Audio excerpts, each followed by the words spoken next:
born homodin. Appreciation has never happened in the history of our country. Mr. Speaker, Right Honorable Speaker, fellow citizens, Ghana Sidino, Apeke. A few moments later. Unfortunately, in Africa, in Ghana, we have taken over the mantle of the worst performing currency. Not only in Africa, the world. Sidina Huadena,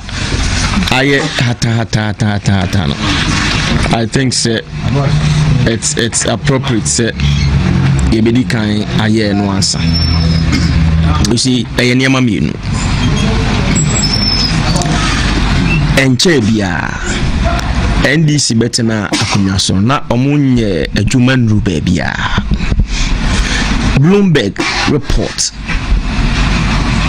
by say the CD is the best performing currency in the world.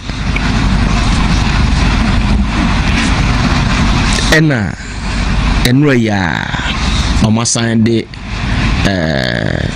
another report about say obawiase nyina obiya sika wodi no. I have their report, a sample of their report here. 1, 2, 3, 4, 5, 6. The last 6 report and I capture the last 6 countries. The last 6 countries. So last 6 countries, you know. The first country, Ethiopia.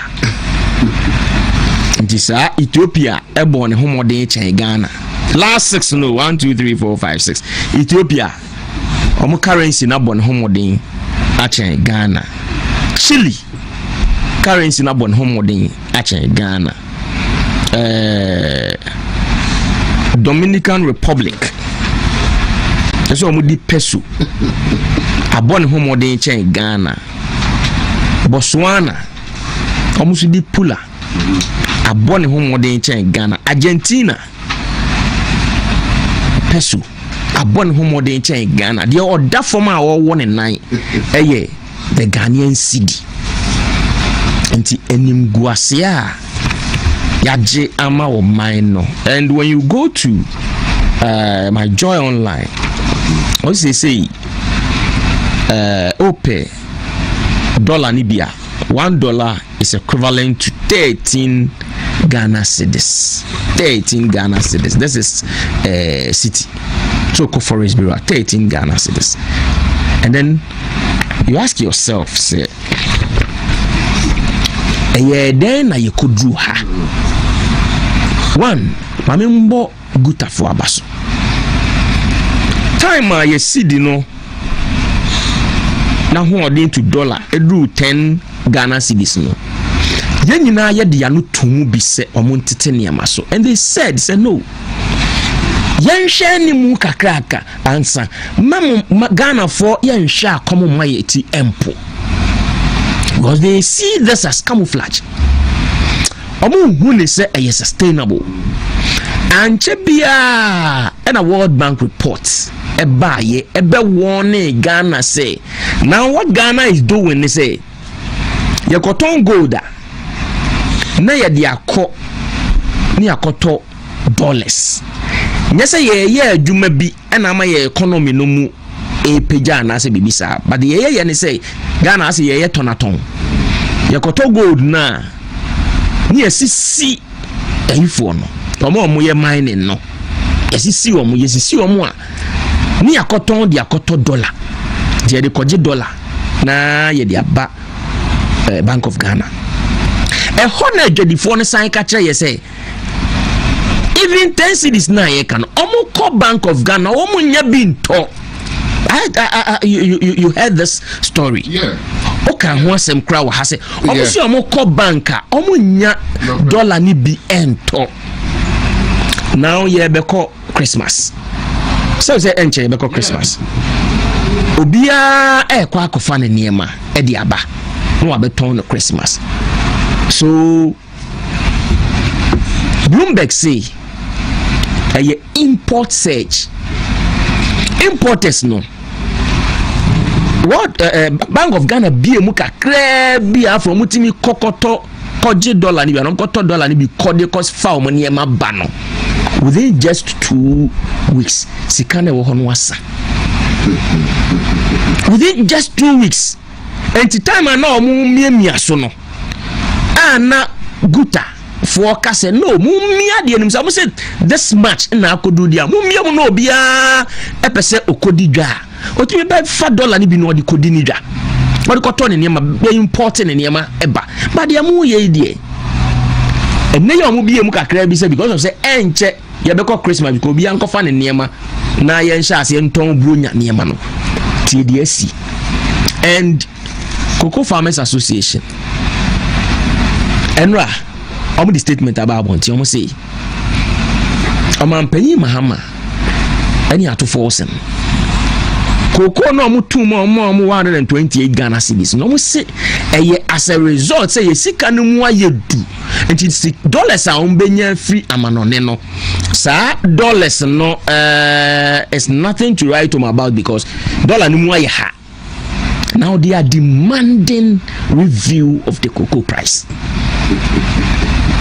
The Cocoa Farmers Association, they are demanding review of the cocoa price. After no, I want to come from yes. I could do 13 no because that 10 also the 10 the price a year. In Sri Lanka, you may say cocoa no unyanton ye. Omanpanyi Mahama unyankoto cocoa no akaso ene ma 12 hokra dada unyanto ye.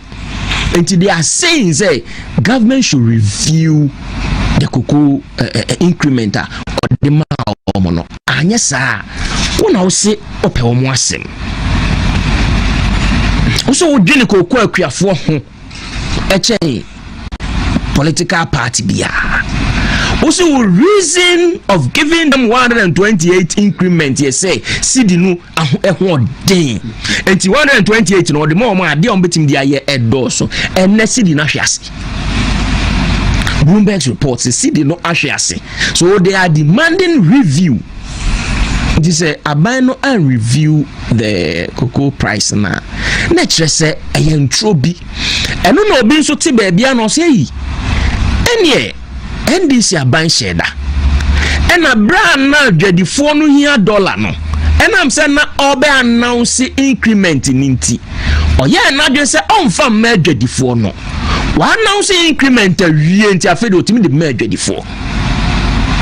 Another school of thought you say the price of the cocoa no increment no there depending on no ebi the cedi dollar ratio.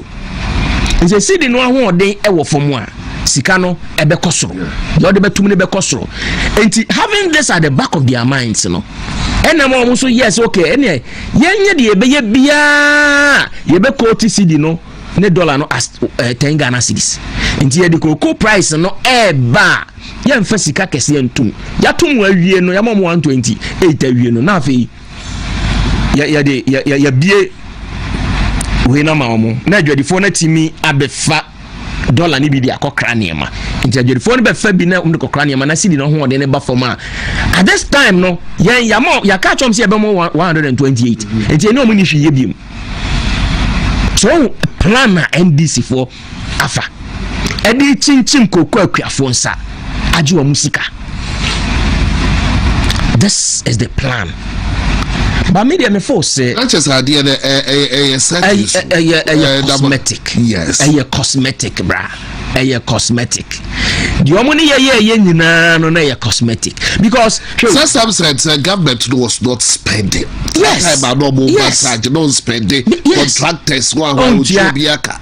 And now born trimu pose or best spend there it should be after say mo say ye share the sika cocoa akuafo de maye over 60% of the sika ye nya o mamu enti e honom na sika kese ne wo so before so the price no ebeba no so make sure say we maintaining the 10 Ghana cedis no the cocoa akuafo ni sika ne so or the tisu ya afa you nim so enya sustainable enti ebe kosoro kosoro no dollar no cedi na ho de no akofoma dollar ne kosoro no afa yi wo beto no 10 na or their price owner or no they call it a price of 13.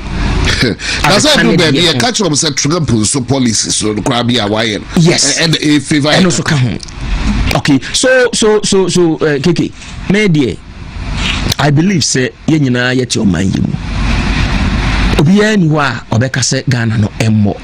No, say Ghana no boy ye nyina ye kan. But I know the end this is omo de. Say bene omo so dey go to Senchi. Senchi kwan ni nsi ye. And this is a bene omo so dey go to Senchi. The only person I want him in Kobe as ye ka say, eh mami ekwadonko. On the so ntiase. Omo ko Senchi ni nyina omo da so.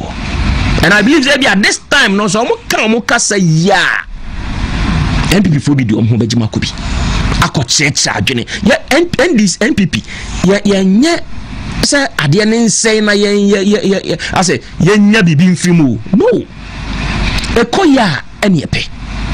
Sadian koya, and to me, I believe, say, send this for to me, Kakasa Papebi. I'm to me, Nakasa Papebi catch a Ghana for. No, because of Moko Sinchia. This time round, the NPP, you better join you. Okay. So only almost Siana on your moody Sanko Muya. A free of charge. We Musika.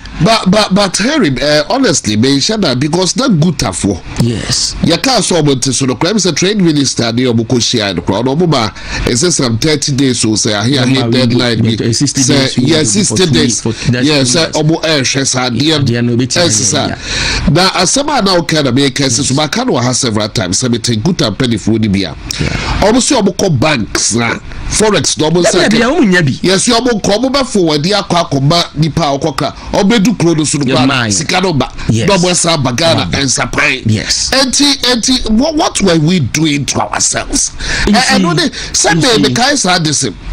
Eka say, Eka city to exchange rate to bet me a banana 10 cities. Yes. But and also so. And your thoughts. NPP are buying a fan say.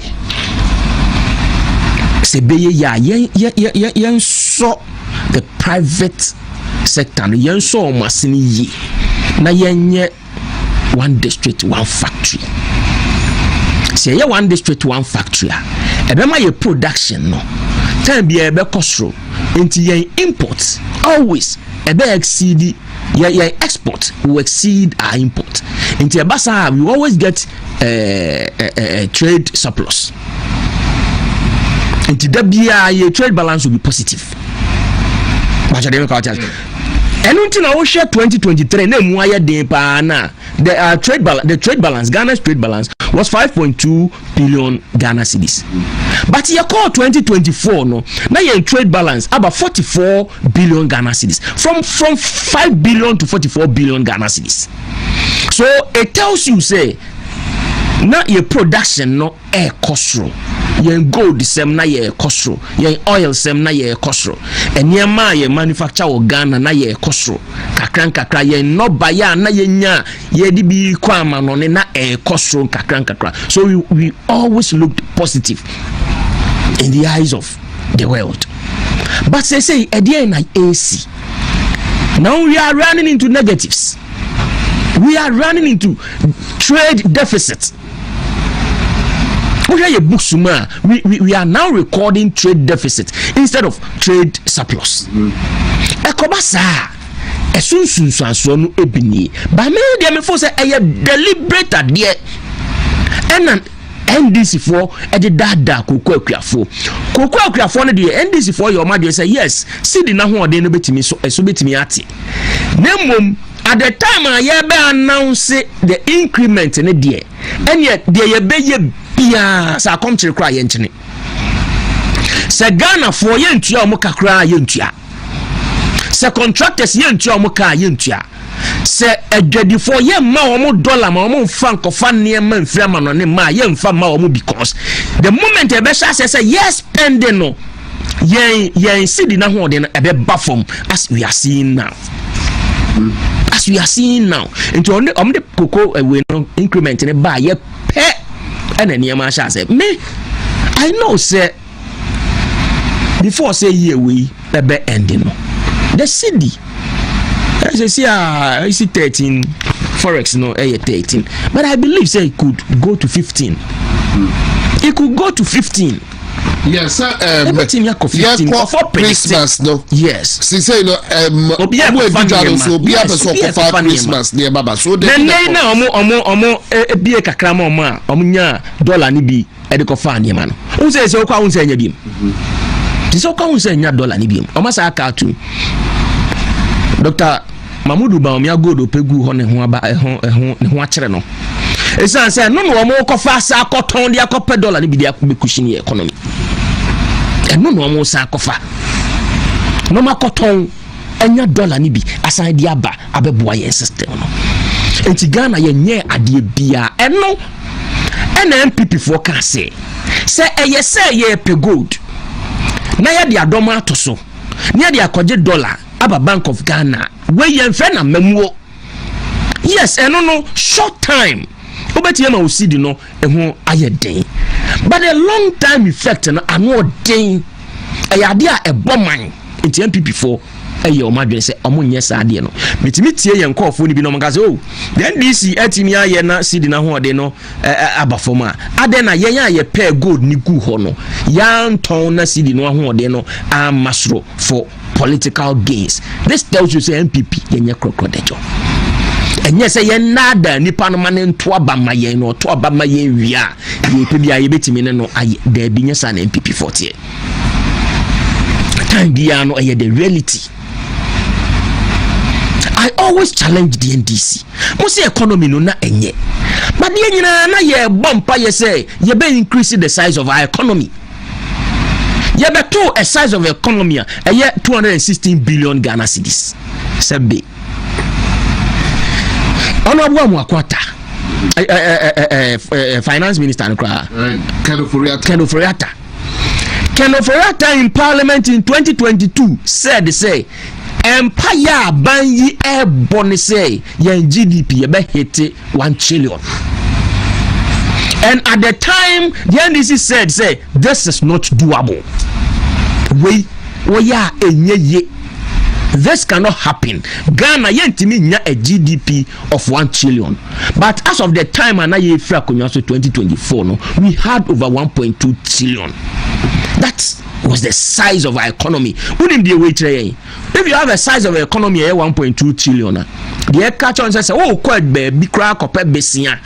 Now they are be projects or memoir. Sika open yet to make the more interest and so form because so meaning say wo waja pade no so a emu ya dia obetimi atua keke we simple ade se me no mienu wa adwumam na maketua bi a meje 5000 and I also get 2,000. Minu mienu yes afre bibi affordability. Yeah. Afre bibi affordability. So just an example of the size of your economy. Enti se wo ji akatua 2,000 affordability enko. And I would akatua 5,000 affordability enko. Enti the oje 5,000 no opesika kese e de aye ni fie esi aye na japade bia. He is able to get, but wow, would 2,000 no? Untimi nya sika 5,000 no ebetimi nya. This is in simple terms. And untina amampenyina Kufuado. Any Alaji Dr. Amudu Baumia, ni MPP for more modern say, yen peja yen GDP no emu. Yen peja the size of the economy mu. Said ya beya ababi or bebe biano, ya bobrana to ho amano dada. Inti di opebiano obetimi ya ye. Mo beto sa adi wi. Mobano, the currency was the best performing currency. The best performing currency in the world. And then yes, saya, or manya debia yesere womo, and ye no boti pen ye tipen for, and or manya debia yesere womo. Or manya debia yesere womo, or many ye tipen for Argentina, Botswana, Chile, Ethiopia. One currency at the Bia, you go for some no, and then they are home air to warm. It's yening as on mine. But a bay, may not a bay, you know, and say Ghana for Aswansu Aswans. I'm so man penny, Jija Memo. I'm so man penny Kofo, Amembu. I'm so man penny Mills, Amembu. I'm so man penny Mahama, Amembu. Swan and Ado Dankwe Kufado. Amemu.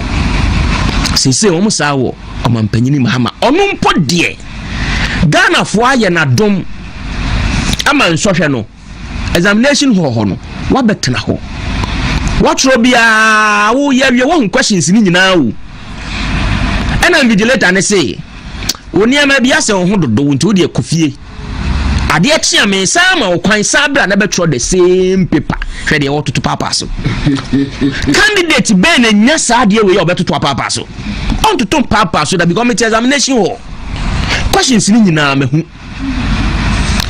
ma sorry yasama me kwan sa me nkoda na watwe achi me samra metro the same exams Bedana na metro mu no the same purpose na metro no the same yet me toto papa so who am I me toto papa so who am I so what I say the NDC for no I'm very lucky to have presented. I just want to remember Bloomberg caption be about the gold for oil but I'm just trying to recall it.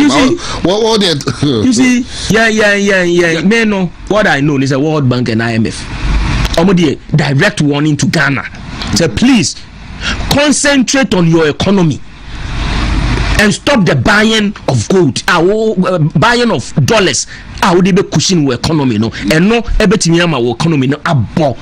These were the exact words the IMF and the World Bank told Ghanaians and yet president but omo di omo nsa betum omo kan sem bebre ye ba no na ye 14.5 ye timi de cut 10 so there was omo maintaining the tempo.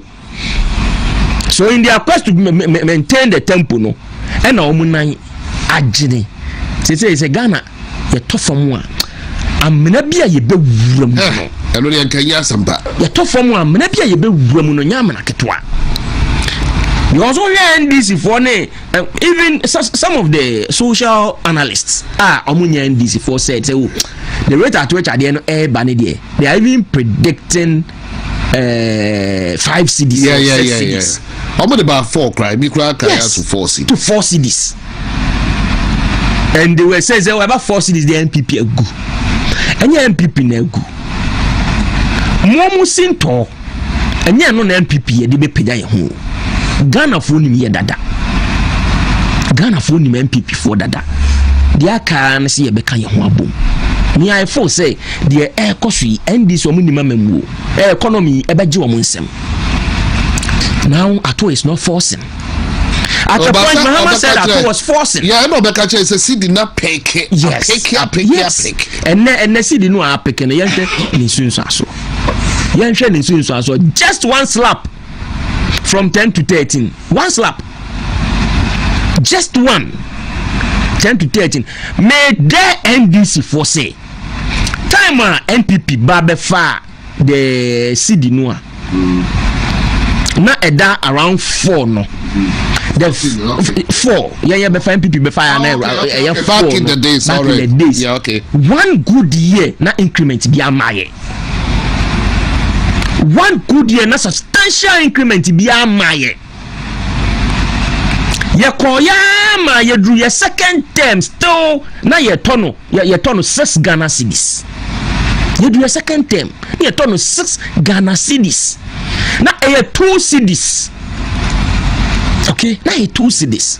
So please media me for say baby adru no MPP for penning for ye nyina no ye hu ne say your man chichire. If the NDC almost show remorse no mo call MPP from penny info on the table round table discussion on my Ghana and teacher yentia omunti omo no mo nko no mo kodi nkomo ni bi omunti omo hwe ko ya parliamenta ye wonkofo a omo nim de so mo ba mo na so se mo mra na mo mebu am se sa se na wo ka no yes obia send the test as the dinje also one for keke. Please tell your panel member to disabuse his mind from NPP joining the NDC at Senchi. Okay. The moment NPP does that, the NDC will campaign against her that they jointly caused the mess.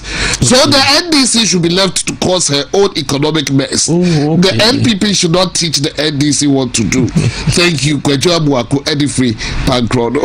Okay, you see, Kwejo, odi wo mu achia kodwo so wo se wo DNDC fu achia eye say ya but for the sake of the country you see se nkwan no ye die tano sebino for the sake but Harry, when you're sorry about it, yes, somewhere in October, yes, 2022, yes, I think city no na COVID maba na October na finance minister ka say we should say 2022 in parliament. He says we should say 2022 never came. The year 2022 or say a yen tam kesiye baby obegina bia 2022 na me gina joso obi de anwa sa yellow gallon ni bi wa frama me fo bi wa cho me de mamo 900 ma me ne ba adwuma so oton 1500. Wow. Also oton 1500 that much 1500 but in shanka nyame se amu yehu baby kodru ye bia no we had an antidote.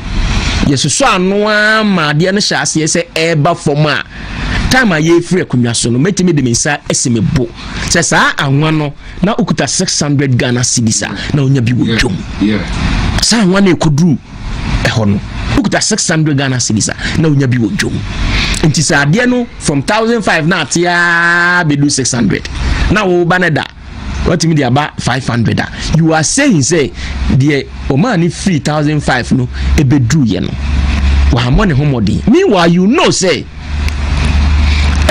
inflation in Cote d'Ivoire na endru 1% da inflation in Cote d'Ivoire na endru 1% da na endru 1% da na mum This year, we are seeing in 2022, Cote d'Ivoire inflation went as far as 9%. Then at the end, 1%. They could do 9%, almost double digit. And say Ghana, so I breach any boy. Now, what baby say the managers of the economy are nyadi and when you're the ashamonsa. Look at what you are doing. Look at the mess you are creating. Look at the mess you are creating. Now, asama na make 2022 year na nanado agency PS na in October sa na okotu a year French proverb bi na o kind of French and okoka say I need na actually say sika empedede it's in Portugal say no o can say to wait money doesn't like chaos, money doesn't like noise, money doesn't like all the rest. Now just say if you run down your currency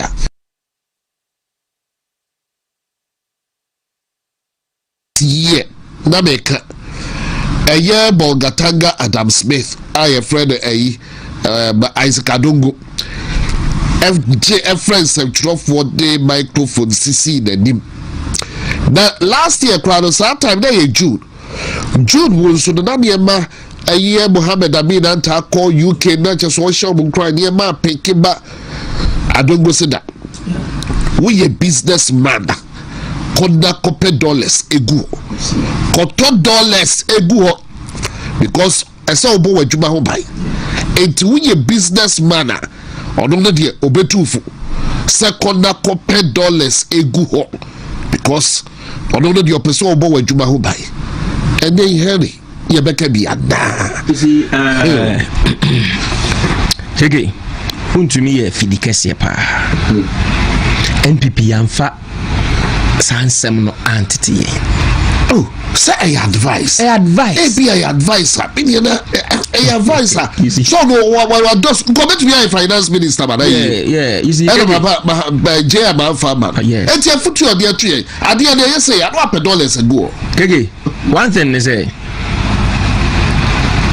maybe a jina as a minor, a more true. Maybe a jina no, a word true.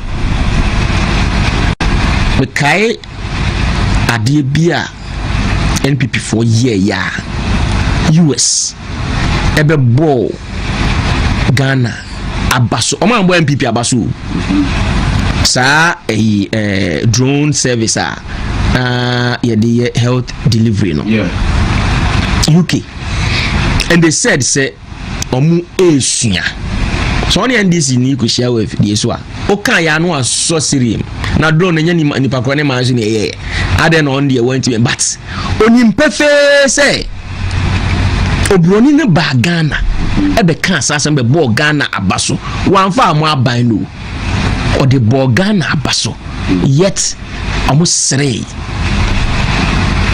amu ye ne basa say nya sempakra na ni pakraka. We are not going that tangent. Okay, we are not going that tangent. Me for say the ebeboa and say Ghana say nimwa na ye nimu. And this is the first thing to do, and it's on be show remorse. On be pa Ghana for acho. On be pa Dr. Mamudu Baumi acho. On be pa Nanado Danko Ekufuado acho. On we sadie we nyina wia. Na Ghana for nyina hu say okay obi fum kumu a obi enfum nwa. Ye nyina ye mbra round table. Na ye nhwe ekwan a ye befa so a ebeboa. Na keke. Show.